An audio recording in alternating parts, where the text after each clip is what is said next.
into it. The Las Vegas Raiders just made a pretty big move that's got everybody talking. They didn't go for some big name on the outside. They promoted from within, naming Rob Leonard their new defensive coordinator. Now, this is a bold choice, so we're going to break down the strategy behind what is really a huge bet on the future of their defense. So, that brings us to the question that every single fan is asking right now. Why him? I mean, with all the experienced coaches out there, why Rob Leonard? What is the front office seeing that made them say, he's our guy? Let's unpack it. Okay, the first big reason, and maybe the most practical one, is what we're calling the insider advantage. In a league that changes on a dime, there is just massive value in keeping things steady, and it looks like the Raiders are really banking on that continuity. And this slide right here, it just spells it out perfectly. Look at the difference.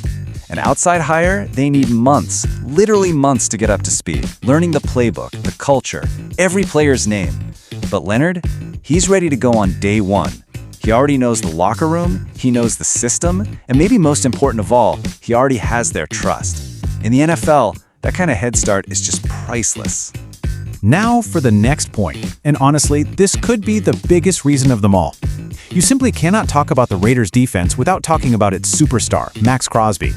In fact, a lot of people think this factor right here is the #1 reason Leonard got the job.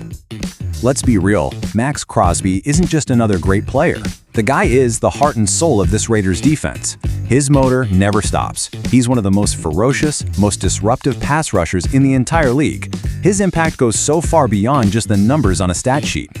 And this quote just hits the nail on the head. This is the logic. Leonard and Crosby already have a great working relationship. He's been a key part of Crosby's dominant play. So the thinking in the front office is pretty simple, right? If you've got a coach who's already getting the absolute best out of your franchise cornerstone, you do whatever it takes to keep that chemistry going. So beyond just the people involved, this move also signals a huge shift in philosophy. The Raiders aren't just filling a position here. They are fully embracing a very specific defensive identity, an aggressive one that they think is built to win in today's NFL. So what does that identity look like? Well, we've already seen that Leonard can get the D-line to play at a higher level, but it's more than that. He's known for being tactically flexible. He's going to mix up the defensive fronts, disguise where the blitz is coming from, basically do everything he can to make opposing offenses uncomfortable. And that hesitation is what creates sacks, turnovers, and just plain chaos.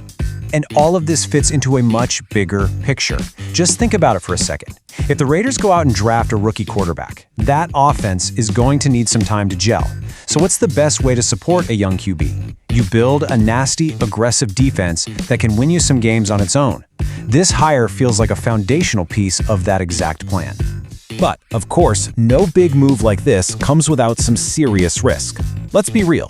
Promoting a first-time coordinator, no matter how much sense it makes on paper, is always a high-stakes gamble. And the challenges ahead for him they're massive. This is Leonard's first time running the whole show. The pressure to get results, and get them right away, is going to be intense. And look who he has to scheme against. He's in a division with Patrick Mahomes and has to face guys like Josh Allen.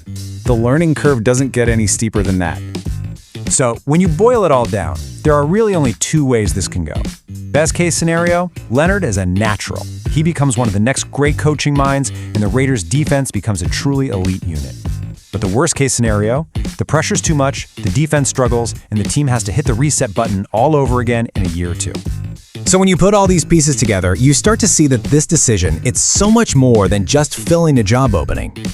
It really is. It's a statement by the Raiders organization. They're telling everyone that they believe in continuity, that they prioritize their superstars, and that they have a very clear, very aggressive vision for their future. So the Raiders have pushed their chips to the middle of the table. They've placed their bet on an insider they trust.